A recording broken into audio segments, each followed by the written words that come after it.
Hey guys, welcome back to the channel. So, Friday night in Seattle was supposed to be a tough one for the USA. Their best player and the biggest creator, Christian Pulisic, was out with a calf injury. And that was the whole talking point before the match between the USA and Australia. On the other side, the Socceroos coming in after one of the best performances by any AFC side in the first round. 2-0 over Türkiye, parking the bus, counter-attacks Lido, and Iran Kunda starring. So I was thinking this game is going to be a close one. In my head, it would be 1-1. Well, none of that happened. The USA won 2-0. They controlled the entire game and the Socceroos barely created a chance. Finished with just 0.35 expected goal for the whole match. Man behind this victory for USA, in my opinion, is Mauricio Pochettino. So in this video, I'm going to break down exactly how he solved the Aussie bus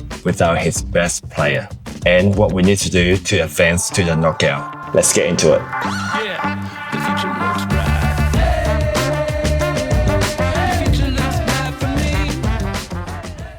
Real quick guys, before we get into the tactics. If you enjoy this kind of analysis video, please hit the subscribe button.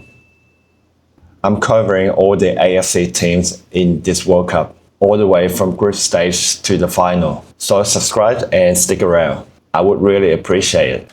Alright, let me break down what Pochettino actually did. On paper, he started with a 4-2-3-1 formation, but actually it was very similar to the 3-4-2-1 shape that he used against Paraguay, with just a few twists to adapt to Australia's game. Without Pulisic, he had to lean a lot into the wide channels. And at some point, it was almost 3-1-4-2, with Tyler Adams played as an anchor, while pushing Robertson and Des really high to stretch Australia's defense. And what did that do to a 5-4-1 low block? It forced the two Socceroos wingbacks either have to step out of the shape to press the wide player, which eventually will break the compact formation, or stay narrow and deal with the overload. If you look at the gameplay here, you got Robertson try to push high on the left wing. The moment Italiano got dragged out, the USA will have Tillman or McKennie will act as a penetrator and drill into the space between the wingback and the centre back. Then when this happens, this will leave Siccardi or O'Neill to deal with Tillman. Now, if Siccardi stepped out, that will leave Sauter and Burgess in a 2v2 situation with the two US forwards, Balogun and Pepi, instead of 3v2. And if Siccardi stay in and O'Neill dropped in to mark Tillman, that will give a big gap in the midfield for Tyler Adams to explore. And it happens again here on the right wing. When Des received the ball, Jordi Boss got dragged out and that left the space behind for McKennie to target. Either Ocon Angsler or Burgess had to drop in that space to mark McKennie. And you see what happened here? A massive area exposed to the US. And you could tell Pochettino's team executed his gameplay very well in the first half, just by looking at the heat map of Robertson, Dest, Tillman, and McKennie. And that's where the first goal came from. Robertson received the ball out wide. Italiano immediately tried to close him down. At this point, Robertson has two options, either pass to Tillman or flick it strong along the line for Balogun. Then the ball went to Balogun down the left wing and you got Siccardi on him straight away. But this where it showed how the US players were physically better than us in this game. Balogun just gone past Siccardi easily, so Sauter had to step down and deal with Balogun. At this point, you can see Burgess was well aware of Pepi's movement into the box. And here you can see how he tried to step in to block the cross from Balogun to Pepi. But unfortunately, that led to the own goal.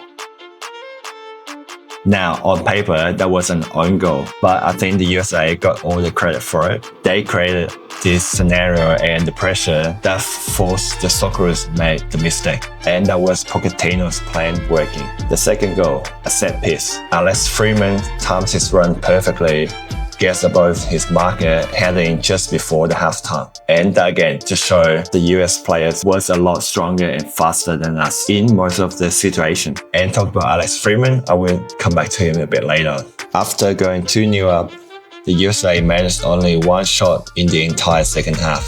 Now, some of the pundits might call it switching off, but I don't think that's what happened. I think Pochettino would have told them, we got the score, now just manage the game and see it out. And that was actually the right decision for the USA to do. That was good coaching.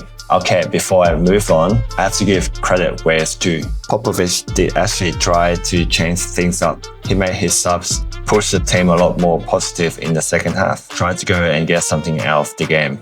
Metcalf, Irankunda and Vapado looked lively when they came on. There was more intent, more bodies forward, and more attempts to actually create something. The thing that let us down, in my opinion, was the finishing quality.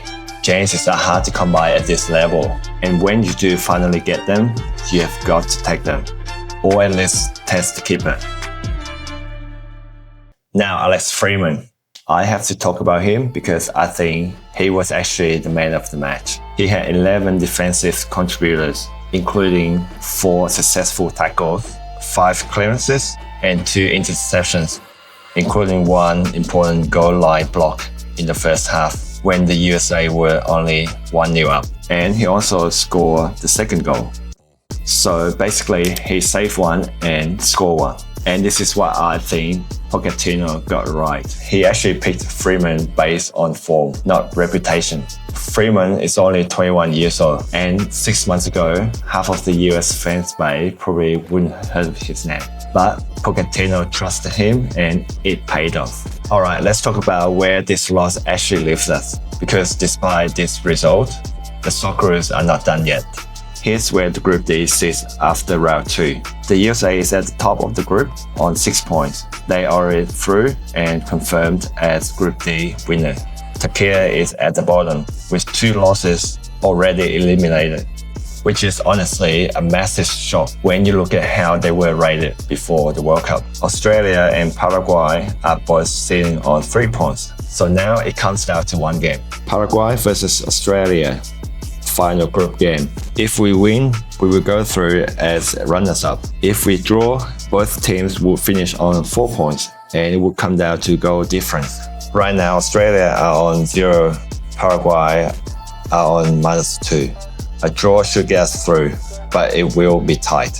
And if we lose, then we are relying on being one of the best 8 third-place teams to sneak through. I think with only 3 points and 0 goal difference, that's pretty borderline. Possible, but not safe. Honestly, after watching us playing against the USA, and especially Paraguay beat Turkey with 10 men for the most of the second half, I'm actually a bit nervous for the Socceroos. Paraguay are organized, scrappy, and they know how to defend a lead. So I think we need to start Irankunda in the first half, and we need more creative players in the midfield. Otherwise, we could be heading home early. Okay, since we're talking about Australia versus the USA, I just want to give a shout out to Cold Kids, who has a great selection of authentic vintage football kits, like this 2015-16 Pulisic away shirt, or this home shirt from the United States 1992-94 International Circle, one of the most iconic and recognizable design ever produced. And please use my link in the description, have a browse, and if you grab something, you actually support the channel. So that's it for me today, guys. Thank you for watching and I hope you enjoyed the video. Don't forget to subscribe and share this video, and I will see you in the next one. Yeah, I know where I'm going, no, my path is only pointed at success in my direction. Shit don't take no GPS, let it burn, these are my confessions. Physically feel locked up, what am I mentally arrested for? Made my mama upset, my life up down, I decided to stay.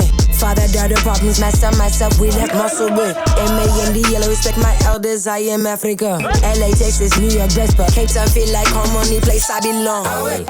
No cape on me, I get this shit poppin'. I can save my only sister from some shit and situations I won't say in song. Blood is thick, holy water, drown me when it rains and pours.